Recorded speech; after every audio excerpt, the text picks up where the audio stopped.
तर काल मराठा आरक्षणासाठी आंदोलन करणाऱ्या मनोज जरांगे पाटील यांनी आंदोलन मागे घेतलेलं, उपोषण मागे घेतलेलं आहे, परंतु एक अल्टिमेटम जो आहे तो सरकारला दिलेला आहे 1-2 महिन्यापर्यंतचा.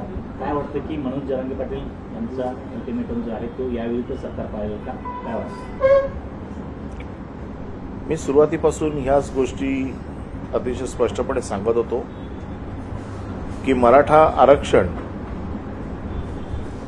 हे द्यायचं असेल आणि न्यायालयात जर टिकायचं असेल तर ज्या गोष्टी मराठा आरक्षण नाकारताना कोर्टाने सांगितलेल्या आहेत त्या गोष्टी व्यवस्थित करून मग मराठा आरक्षण दिलं तर ते कोर्टात टिकेल. कोर्टाने सुरुवातीपासून सांगितलंय की जर इंदिरा साहनी केस जी आहे ज्याच्यात 50% वरती आरक्षण देता येत नाही, परंतु त्याला अपवाद असा आहे की जर तुम्ही तुमचं आर्थिक आणि सामाजिक मागासलेपण सिद्ध करू शकलात आणि हा इम्पेरिकल डाटा जर तुम्ही व्यवस्थित कोर्टात सादर करू शकलात तर त्याला तुम्हाला अपवादात्मक तुम्हाला आरक्षण मिळू शकतं. आणि हे आरक्षण देण्यासाठी मागासवर्ग आयोग गठीत करून मागासवर्ग आयोगाने महाराष्ट्राच्या व्यवस्थित अभ्यास करून व्यवस्थित डाटा दिला आणि तो कोर्टाने मान्य केला तर हे आरक्षण टिकेल. आणि आमची सगळ्यांची इच्छा आहे की जे आरक्षण सरकार देईल ते आरक्षण मराठ्यांचं टिकलं पाहिजे. केवळ आरक्षण द्यायचं म्हणून देऊन चालणार नाही, तर दिलेलं आरक्षण हे कोर्टात टिकलं देखील पाहिजे. यामुळे वेळ लागणार असं, कारण पुन्हा इम्पेरिकल डाटा गोळा करणं, त्यानंतर आयोग निर्माण करणं, यासाठी प्रचंड आणखी कालावधी लागू शकतो. तो कालावधी खरं म्हणजे सरकारने हा कालावधी गृहीत धरून बोलणी करायला पाहिजे. आता सरकारने काय बोलणी केली आहे आम्हाला माहीत नाही, परंतु त्या दिवशी सर्वपक्षीय बैठकीमध्ये आम्ही हीच भूमिका घेतलेली आहे आणि सरकारला आम्ही मदत केलेली आहे. कुठलंही राजकारण न येऊ देता मराठ्यांना आरक्षण दिलं पाहिजे हा सर्व पक्षाचा एकमुखी निर्णय आहे आणि त्यामुळे याच्यामध्ये सर्व पक्षाची साथ सरकारला आहे. त्यामुळे सरकारने ताबडतोब याच्यावरती कारवाई सुरू करून दिलेल्या वेळेत, आता मराठ्यांशी खेळ करून चालणार नाही, कारण 2दा हे सगळं झालेलं आहे. आता मराठ्यांची जी मागणी आहे ती मागणी व्यवस्थित अभ्यास करून अभ्यासपूर्वक मांडून ती मागणी मान्य करायची असेल तर ती कोर्टात टिकली पाहिजे. अशा प्रकारचं आरक्षण दिलं पाहिजे. आता कालपासून हा एक वाद बघतोय की सरकार म्हणते 2 जानेवारी, जरांगे पाटील साहेब म्हणतात 24 डिसेंबर. आता ह्याच्यातलं नक्की आम्हाला माहीत नाही की नक्की तारीख कुठली आहे, ती सरकारने ती जाहीर करावी. त्याचबरोबर त्यांची जी मागणी आहे की सरसकट मराठ्यांना कुणबी प्रमाणपत्र द्यावं, हे कसं शक्य आहे हे देखील सरकारने निवृत्त न्यायमूर्ती जे नेमलेले आहेत त्यांनी काल जाऊन तिकडे मला वाटतं समजवलं असेल, तर ते महाराष्ट्राच्या जनतेला देखील कळलं पाहिजे की कशा प्रकारे हे आरक्षण दिलं जाऊ शकतं. सरसकट कुणबी म्हणून मराठ्यांना आरक्षण दिलं जाऊ शकतं का, ओबीसीचं कुठल्याही आरक्षणाला धक्का लागणार की नाही लागणार याचा देखील विचार केला पाहिजे. कारण सर्व पक्षांनी ही मागणी केलेली आहे की ओबीसींच्या आरक्षणाला कुठलाही धक्का न लावता मराठ्यांना आरक्षण दिलं जावं, ही मागणी सर्व पक्षाची आहे. त्यामुळे सरकारने या बाबतीतली विस्तृत भूमिका ही मांडणं गरजेचं आहे. शेवटच्या टोकाला आलं आंदोलन की सर्व पक्षांना एकत्र बोलवून मग त्यांना सांगणं, यापेक्षा सुरुवातीला सगळ्यांना विश्वासात घेऊन मराठ्यांच्या सगळ्या नेत्यांना विश्वासात घेऊन त्यांना व्यवस्थित समजावून सांगितलं पाहिजे. महाराष्ट्राच्या जनतेला व्यवस्थित समजावून सांगितलं पाहिजे की आम्ही कशा प्रकारे आरक्षण देऊ. अन्यथा लोकांमध्ये गैरसमज निर्माण होतो की आरक्षण उद्याच मिळेल, परवाच मिळेल. त्यामुळे सरकारची जबाबदारी आहे की त्यांना व्यवस्थित समजावून सांगणं. जर समजावून व्यवस्थित सांगितलं तर त्याच्यामध्ये येणाऱ्या अडचणी, त्याच्यामध्ये का विलंब लागतो, या सगळ्या गोष्टी समजावून जर सांगितल्या, जशा काल जाऊन त्यांनी सांगितल्या, तशाच पुढच्या 2 महिन्यात सरकारचा काय ठोस कार्यक्रम आहे तो देखील सरकारने समजावून सांगितला पाहिजे.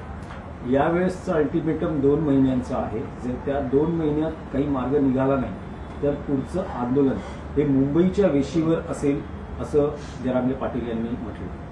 नाही बघा, आंदोलन त्यांनी आता 2दा केलेलं आहे. 2दाही सरकारने पहिल्या वेळेला 1 महिन्याची वेळ मागून घेतली, त्यांनी 40 दिवस दिले. आता 2 महिन्याची वेळ मागवून घेतलेली आहे. माझं मत असं आहे की जी काही वेळ तुम्ही मागून घेता याच्यात ठोस काहीतरी कारवाई दिसली पाहिजे, अन्यथा हे आंदोलन पेटतच राहील, महाराष्ट्र अशांतच राहील. त्यामुळे महाराष्ट्र अशांत राहू नये म्हणून सर्वमुखी सर्व पक्षांचा पाठिंबा आज मराठा आरक्षणाला दिलेला आहे. जरांगे साहेबांच्या तब्येतीची काळजी आम्हाला सगळ्यांना होती म्हणून आम्ही सगळ्यांनी त्यांना आवाहन केलं. त्यांनी देखील मोठ्या मनाने आवाहन आमचं सगळ्यांचं मान्य केलं आणि आज 2 महिन्याचा कालावधी दिलेला आहे. पण ह्या 2 महिन्यात सरकारने ठोस कार्यक्रम सांगितला पाहिजे की कशा पद्धतीने ते कुठल्या पद्धतीने देणार. सरसकट कुणबीनं ते मराठ्यामध्ये आरक्षण देणार का? कारण आता जरांगे साहेबांनी जी मागणी केलेली आहे फक्त मराठवाड्यातीलच नाही तर पूर्ण महाराष्ट्रातील मराठ्यांना कुणबी सर्टिफिकेट द्यावं अशी त्यांची मागणी आहे. सरकारला हे शक्य आहे का? आणि असेल तर कशा पद्धतीने शक्य आहे हे सगळं सरकारने आता मोकळ्या मनाने सांगितलं पाहिजे. आंदोलकांवरचे गुन्हे मागे घेण्याची ही मागणी आहे, तर त्याबद्दल काय सांगणार? आंदोलकांवरचे गुन्हे मागे घ्यायचे यांनी मान्य केलेलं आहे. पहिल्या आंदोलनामध्ये सरकारने मान्य केलेलं आहे की आम्ही आंदोलकाचे गुन्हे मागे घेतो, पण ते देखील अजून घेतलेले नाही आहेत. त्यामुळे सरकार जर बोलत असेल एखादी गोष्ट तर त्याचं कृतीमध्ये उतरवणं, ते बोलणं हे सरकारची जबाबदारी आहे. उदय सामंत यांनी टीका केलेली आहे की जरांगे पाटील यांचं आंदोलन बदनाम करण्याचा आणि ते पुढे ढकलण्याचा जो हेतू होता, बदनाम करण्याचा होता, ते विरोधकांचा होता, खास करून ठाकरे सरकारचा, ठाकरे यांचा. आणि त्यामुळे कालचं आंदोलन मागे घेतल्यामुळं हे सगळं सपशेल अपयशी ठरलेलं आहे. माझं म्हणणं असं आहे की गृह खातं त्यांच्याकडे आहे, त्यांना शोधणं सहज शक्य आहे. आरोप करणं, फक्त विरोधकांवरती आरोप करण्यामध्ये स्वतःची कातडी वाचवण्यात काही अर्थ नाही. सरकार त्यांचं आहे, त्यांनी शोधावं हे आंदोलन बदनाम करण्यासाठी कोणाचा पुढाकार होता किंवा आणखीन काय होतं का, याच्यामध्ये नावं येतील बाहेर आणि ती नावं जाहीर करावीत त्यांनी. परब साहेब, यात आणखी राजकीय आरोप प्रत्यारोप सुद्धा आता पाहायला मिळत आहेत. नितेश राणे यांनी पत्रकार परिषद घेऊन आणि ट्विटच्या माध्यमातून उद्धव ठाकरेंवर आरोप केलेला आहे की राज्यात इतकं मराठ्यांचं आंदोलन पेटलेलं आहे, जरांगे पाटील उपोषणाला बसले असतानाही उद्धव ठाकरे कुटुंबियांसह खानसाम्यासह डेहराडूनला मजा मस्ती करण्यासाठी गेले. बघा, नितेश राणेंच्या फडणवीसांवर टीका करतात की ते छत्तीसगडमध्ये प्रचाराला जातात, राज्यातलं वातावरण बिघडलं असताना. तर कसं काय उद्धव ठाकरे सुद्धा असं वातावरण असताना? उद्धव ठाकरे आता मुख्यमंत्री नाही आहेत, आता ते सर्वसामान्य एका पक्षाचे, शिवसेना पक्षाचे पक्षाध्यक्ष आहेत. जरांगे पाटलांच्या बाबतीमध्ये सगळ्यात पहिले मला वाटतं शरद पवार आणि उद्धव साहेबच जरांगे पाटलांना भेटले, त्यांची चौकशी केली. दुसरी गोष्ट, त्यांच्याशी आमचा संपर्क आहे, आम्हाला काल त्यांनी सगळ्यांना सर्व पक्ष बैठकीला पाठवलं. हे काल आंदोलन संपताना ते मुंबईतच आहेत, मुंबईतच होते. या सगळ्या गोष्टी नितेश राणेंना माहीत नाही आहेत. एक लक्षात ठेवा, आणि नितेश राणेंच्या या प्रश्नांना किंवा त्यांच्या टीकेला उत्तर देण्याची आम्हाला काही गरज वाटत नाही. आम्हाला आमचं काम माहिती आहे, काय करायचं ते, आणि आमचं काम आम्ही व्यवस्थित करतोय. अपात्रता सुनावणीच्या दरम्यान आपण पाहिलं तर अध्यक्ष गेल्या काही सुनावणींमध्ये दिरंगाई करताना दिसत होते, मात्र काल उलट दिसत होतं. निर्णय देण्याची आता त्यांना घाई लागली असं एक चित्र चालू होतं सुनावणी दरम्यान. नेमकी काय घडते? अपात्रतेच्या सुनावणीच्या बाबतीमध्ये सुप्रीम कोर्टाने आता 31 तारीख नक्की केलेली आहे. 31 तारखेला निर्णयासकट त्यांना 31 तारखेला हे प्रकरण संपवायचं आहे. त्यामुळे त्यांच्या रिशेड्यूल कार्यक्रमाप्रमाणे त्यांनी काल सुतोवाच केलाय की मी 21 डिसेंबरपर्यंत हे सगळं प्रकरण संपवीन, आणि त्या दृष्टिकोनातून त्यांनी नवीन टाइम टेबल त्यांनी बनवलेलं आहे. आणि मला असं वाटतं की सुप्रीम कोर्टाच्या आदेशाचा ते आदर करतील आणि हे प्रकरण लवकरात लवकर संपवतील. तर साहेब, यात टेक्निकल मुद्दा असा आहे की मध्यंतरी जे देवेंद्र फडणवीस यांनी मत व्यक्त केलं होतं की समजा जर एकनाथ शिंदे अपात्र ठरले तर आम्ही त्यांना विधान परिषदेवर घेऊ आणि त्यांना आम्ही मुख्यमंत्री करू. तर तांत्रिकदृष्ट्या हे शक्य आहे का? यामधला काही तुम्ही भाग सांगू शकता? कसं आहे, याच्यामध्ये कायदा वेगवेगळा आहे. आता तो तपासून बघावा लागेल की विधान परिषदेवरती त्यांना, कारण ज्या वेळेला ते डिस्क्वालिफाय होतील त्यावेळेला त्यांची मेंबरशिप डिस्क्वालिफाय होईल विधानसभेतली. विधान परिषदेमध्ये त्यांना नेणं शक्य आहे की नाही, कुठल्या विधानसभेच्या फॅकल्टीमधनं ते निवडून येणार, या सगळ्या गोष्टी आहेत ना. राज्यपाल म्हणून नियुक्तीमध्ये निवडून येणार का आमदारकीचा कोणीतरी राजीनामा देऊन कोणाचा तरी एकाचा बळी घेऊन ते निवडून येणार. आणि जरी एकनाथ शिंदे समजा एकटे आले तर बाकीच्या 15 लोकांचं काय, त्यांना तुम्ही वाऱ्यावर सोडणार का? 15 तर आणू शकत नाही तुम्ही, कारण हे काय पहिल्या लॉटमध्ये जे डिस्क्वालिफाय होतील ते काय एकटेच होणार नाहीयेत, कारण पहिला लॉट 16 लोकांचा आहे. त्याच्यामुळे बाकीच्या 15चं काय, बाकीच्या 15ना विचारलं का की तुमचं काय ते. त्यामुळे देवेंद्र फडणवीसांनी जरी हा पर्याय सांगितला असेल तो कायदेशीर बरोबर आहे का चुकीचा आहे हा नंतरचा प्रश्न आहे. म्हणजे याचा अर्थ देवेंद्र फडणवीसांची ही खात्री पटलेली आहे की हे डिस्क्वालिफाय होणार.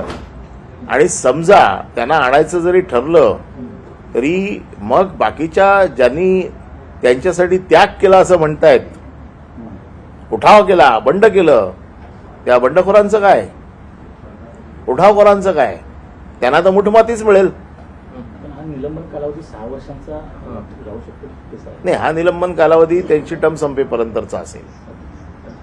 असं बोललं जात होतं की 10व्या सूचीनुसार जर निलंबन झालं तर जर जेव्हा सुनावणी सुरू झाली त्याच वेळी जर ह्यांना निलंबित केलं असतं तर त्यांचा एकच टर्म निवडणुकीपासून ते वंचित राहिले असते. मात्र आता जर निर्णय दिला तर त्यांचे 2 टर्म मिस होत आहेत निवडणुकीपासून. मग जाणून बुजून दिरंगाई केली जाते. याच्या बाबतीमध्ये सगळ्या गोष्टी तपासून घ्याव्या लागतील. आत्ता जर तरची भाषा करण्यात काही अर्थ नाही. हे सगळं आता जसं जसं पुढे जाईल प्रकरण तसं तसं वेगवेगळ्या स्तरावर जाईल. त्या वेगवेगळ्या स्तरावरती त्या त्या वेळेला त्या त्या परिस्थितीचा निर्णय घेऊन निर्णय करावा लागतो.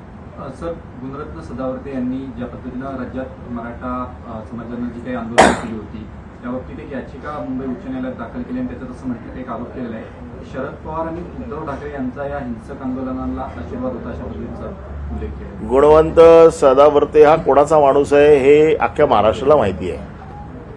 मराठ्यांच्या आरक्षणाचा मारेकरी कोण आहे हे अख्ख्या महाराष्ट्राला माहिती आहे. एका बाजूला गुणवंत सदावर्ते मराठ्यांना आरक्षण मिळू नये म्हणून तो सतत याचिका दाखल करतोय. त्यांनीच ही याचिका दाखल केली होती, तोच विरोधात जातोय. म्हणजे एका बाजूने मराठ्यांच्या आंदोलनाला पूर्णपणे विरोध करतोय. हे जे सत्ताधारी आज म्हणतायत की आम्ही आरक्षण देणार आहोत, मग तुमचा माणूस जो गुणवंत सदावर्ते आहे, जो मागच्या एसटीच्या आंदोलनामध्ये त्याने स्पष्ट भूमिका घेतली होती विरोधाची, आज तो महाविकास आघाडीच्या विरोधात बोलतोय, सत्ताधीशांच्या बाजूने बोलतोय. मग सत्ताधीशांचं हे कर्तव्य आहे की गुणवंत सदावर्तेला आवर घालावा, कारण तोच मारक आहे मराठ्यांच्या आरक्षणाचा. आणि मराठ्यांना काही कळत नसेल हे. एका बाजूला त्याची मुलाखत बघा, तो दररोज सांगतोय की माझे आवडते नेते कोण आहेत, आणि अख्ख्या महाराष्ट्राला माहिती आहे तो कोणाचा माणूस आहे ते. त्यामुळे गुणवंत सदावर्तेचा बंदोबस्त हा सत्ताधीशांनी केला पाहिजे. मराठ्यांना आरक्षण द्यायचं असेल तर पहिला त्याचा बंदोबस्त केला पाहिजे, कारण त्यांनी जरांगे पाटलांना अटक करावी अशी मागणी केलेली आहे. मग जरांगे पाटलांच्या म्हणजे मराठा आरक्षणाच्या विरोधात कोण आहे आणि तो कोणाचा माणूस आहे हे तुम्ही पत्रकारांनी देखील शोधून काढलं पाहिजे. ईडीच्या कारवाया पुन्हा सुरू झालेल्या आहेत. आमदार रवींद्र वायकर यांच्यावरती ईडीने गुन्हा दाखल केलेला आहे जोगेश्वरी भूखंड प्रकरणी. याबद्दल कसं वाटतं? हे तर आपल्याला अपेक्षित आहेच.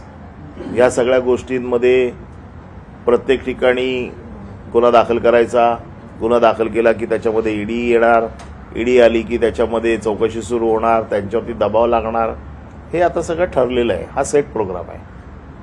त्यासोबतच भाजपचे प्रदेशाध्यक्ष चंद्रशेखर बावनकुळे यांनी एक मागणी केली आहे की राज्यात आता ओबीसीची जी जनगणना आहे ती झाली पाहिजे. नाही, असं आहे बघा, आता प्रत्येक पक्षाने आपली भूमिका जाहीर केलेली आहे. शिवसेना देखील आपली भूमिका जाहीर करेल. या मराठा आरक्षणासंदर्भात विशेष अधिवेशन बोलावण्यात यावं यासाठी शिवसेना युबीटी काही आग्रही आहे का? मुख्यमंत्री विशेष अधिवेशनामध्ये काय होणार, चर्चा होईल. पण माझं असं मत असं आहे की विशेष अधिवेशनच्या अगोदरच मराठा आरक्षणाच्या बाबतीमध्ये सर्व चर्चा होऊन एकमुखी ठराव झालेला आहे. विशेष अधिवेशन घेऊन राज्य सरकारच्या हातात असलेल्या गोष्टी याच्यावर विशेष अधिवेशनामध्ये चर्चा होऊ शकते. केंद्र सरकारच्या हातात असलेल्या गोष्टी त्याच्यात राज्य सरकारच्या हातात असलेल्या गोष्टींवरती इथे चर्चा होऊ शकते. तशी केंद्र सरकारच्या हातात ज्या गोष्टी आहेत त्याची चर्चा होईल.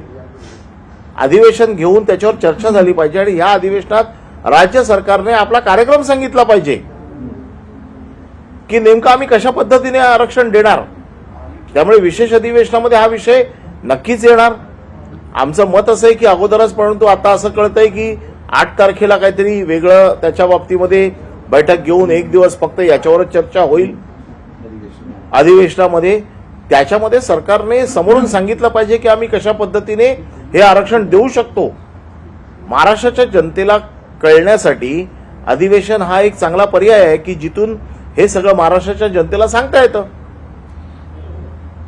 महाविकास आघाडीच्या काळात 56 असे मोठे मोर्चे आले होते. एसटी मोर्चा असेल, पेन्शन योजना असेल किंवा अंगणसेविकांचा असेल. मात्र त्यावेळी जे मोर्चे होते ते एकदम योग्यरित्या हाताळले गेले होते. त्यानंतर पुन्हा ते मोर्चे आले नाही. मात्र मराठा आरक्षणाचा हा जो मुद्दा आहे याला दिरंगाई का होते या आरक्षणासंदर्भात? सरकार अपयशी ठरतंय काय? तो त्यांना प्रश्न विचारायचा आहे. हा दिरंगाई का होते याचं उत्तर सरकार देऊ शकतं, मी कसं देऊ शकणार. म्हणूनच आमची मागणी आहे की सरकार कसं देणार आरक्षण हे सरकारने महाराष्ट्राच्या जनतेला समजावून सांगावं. सर, एक हिंदी में फक्त मनोज जरांगे पाटिल इन्होंने अपना आंदोलन जो है, उपोषण जो है वो पीछे लिया है, कैसे देखते हैं इसको? उन्होंने 2 महीने का अल्टीमेटम उन्होंने इस बार जो आंदोलन पीछे लिया है तो मेरी सरकार से ये उम्मीद है कि सरकार ने ये बताना चाहिए लोगों को कि किस तरह से 2 महीने भी आरक्षण देंगे. बार बार अल्टीमेटम देके बार बार उपोषण या आंदोलन करना ये भी ठीक बात नहीं है. महाराष्ट्र उसमें अशांत हो जाता है.